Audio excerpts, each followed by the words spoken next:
Hey, good day, everybody. Welcome back to another episode of our Working Together series with our friends at Nativ YPS, where we're doing a live Q&A session with Rabbi Karmi Ingber, who's out of Atlanta, Georgia area. And it's just such an honor to have a rabbi answer our questions. So if you have any questions, type them in the chat room. I will make sure I get it, whether it's on Facebook or YouTube. I'll try and get it to the rabbi.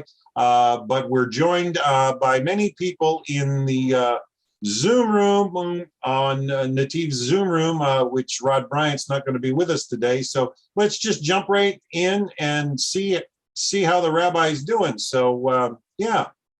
Hi, everybody. How are we doing? Doing well? Good.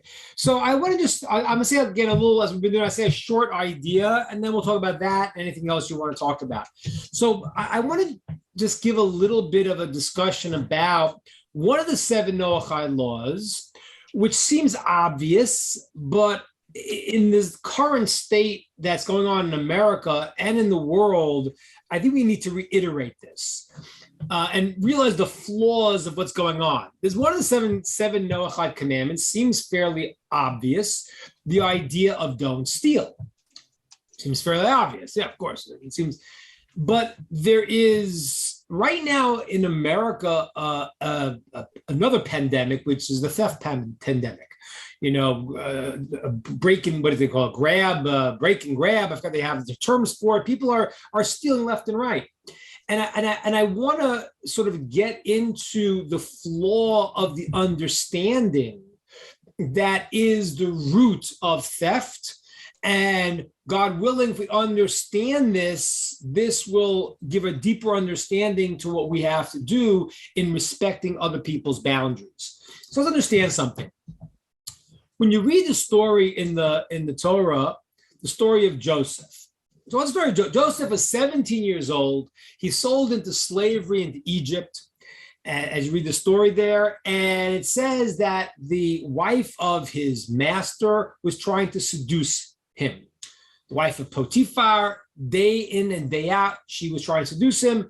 The Talmud records she changed her clothes multiple times every day, did everything she can. Apparently she was beautiful and she was trying to seduce him. He's 17 years old. He's lost in the world of slavery. The world of slavery is a world where it's such a negative space. We talked about it a little bit. We talk about Passover, but the Talmud says that a slave starts to like things being what's called hefker, they become wild and lewd because they don't have a sense, the slave, of this is mine. I work to make this. Because one of the terrible things about slavery is the lack of ownership of what's yours. So he's like in the slave world, and now his master she's trying to seduce him day in, day out. He's 17 years old. And now he has to resist. Now, if you look at the words in the text, it's very strange because you would think he would say, it's not right.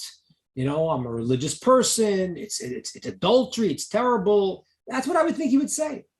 But if you look at the words, he didn't say that. He said, listen, the master of this house entrusted me with everything. Okay, I'm in charge. He trusts me with everything. No one in this house runs things more and has the trust more and access to all of his possessions other than me, except for you, as you are his wife. Now, when you hear him saying that, it kind of sounds like he's talking about, like, not this illicit relation problem, which it would have obviously been, but he's saying, listen, I can't do it because there are things that are mine, things that are not mine. And he trusted me. And how could I do this terrible thing of to go and to take you where you've not been given to me? What is he saying? What's Joseph understanding? And this is what point I want us to hear. Joseph saw the world in the way it really is. And that is the idea that everyone has what is theirs, and it belongs to them. You do not want something that belongs to someone else because it's not you. Let me explain this. There was a great rabbi named Pinchas ben Yair, and he had a donkey. And it says they gave his donkey once food that was not tithed. The donkey wouldn't eat it. How is that possible? A very smart donkey. Donkey knew what was he could eat and what he can't eat. No, the answer was the donkey was an extension of this great rabbi. It was his property. And therefore, the donkey actually functioned in this higher way because he was owned by this great sage. The property that you have and you have been given are things that are meant for you. And what's not meant for you is not yours. You have no connection to it.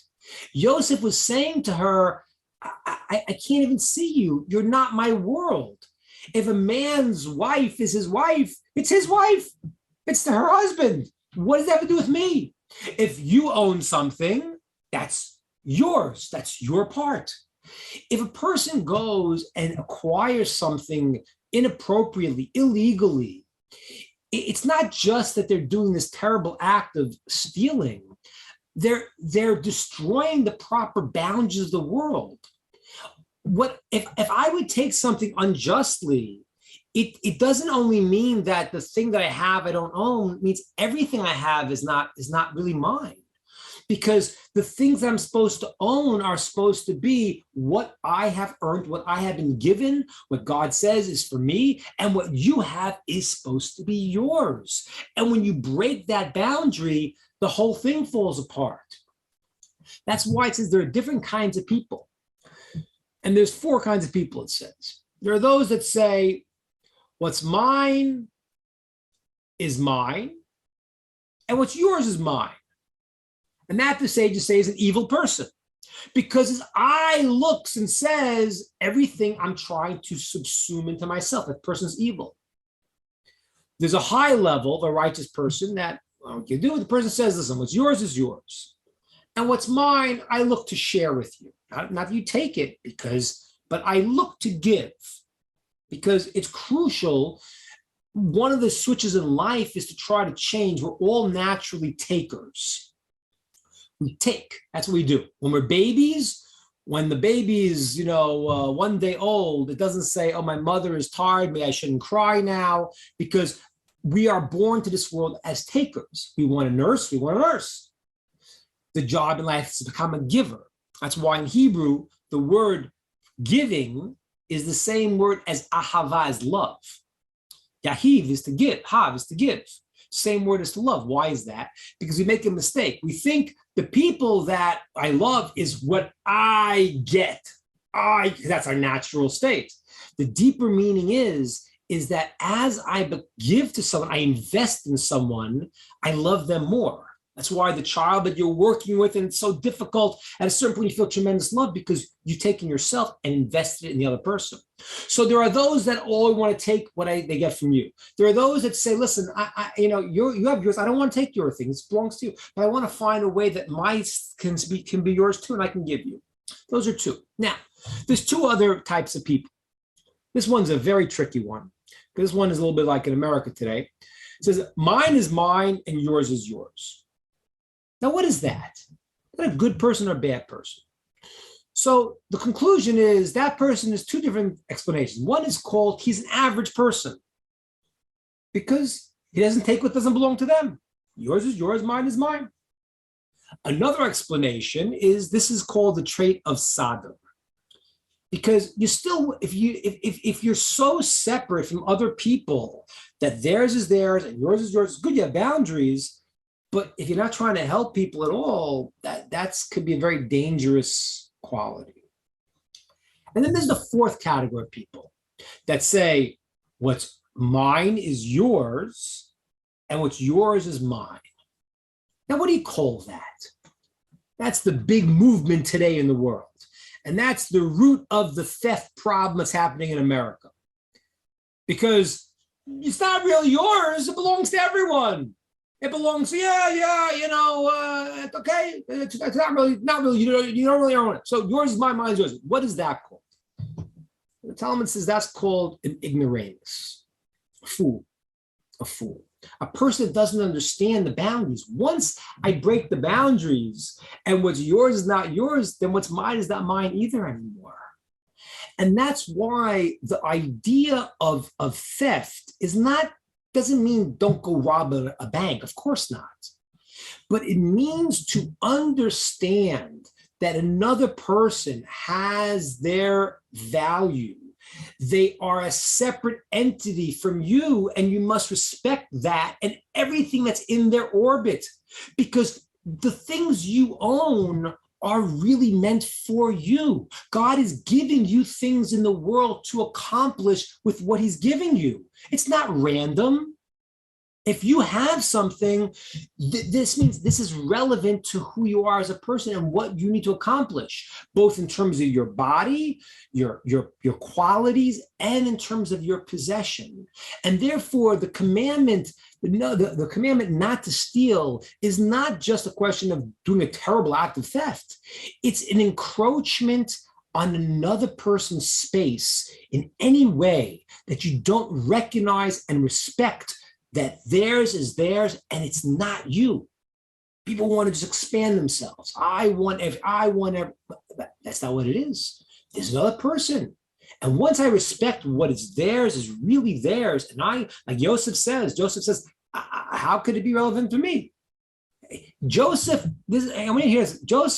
did not have a desire for another man's wife, not only because he controlled himself in the illicit relations area, which he did, but it was not his world. How could it be? It's not mine. It's not for me. And that is a crucial understanding, because the world can't function according to the system that's being propagated in the world right now. Right now, they're trying to break the boundaries here, which is, they call it socialism, whatever they call it. It's breaking boundaries. And when you break those boundaries, what you own is not yours either anymore, because everything has that taste of no guidelines towards who it is. It's a crucial fundamental, that's why this is one of the 7 no-chai laws, a crucial way the society can function, not just not to steal, but not to encroach in any way on someone else's situation. Don't cut the line, because you realize the other person, his time is valuable, her time is valuable. And if you don't care about that, then you're disregarding their place in the world, and then there's no place in the world for anybody. So when we respect it, and we honor it, and we give people theirs and say, this is yours, not mine, then the world becomes a place where everyone can now say, this is relevant to me. And then there's ability to go and to give, because we own what is ours and others own what is theirs. And then we can have a real connection to someone else and build something together, because everyone is in their proper world and they understand the value of what they have and what the other has. Okay, that's my idea on the problem going on in America, what the root of it is, and the Noachide commandment of being very, very careful not to transgress boundaries of things that are not meant for us. Okay, I'm going to open it up to questions on that, on this commandment, or on anything else that we'd like.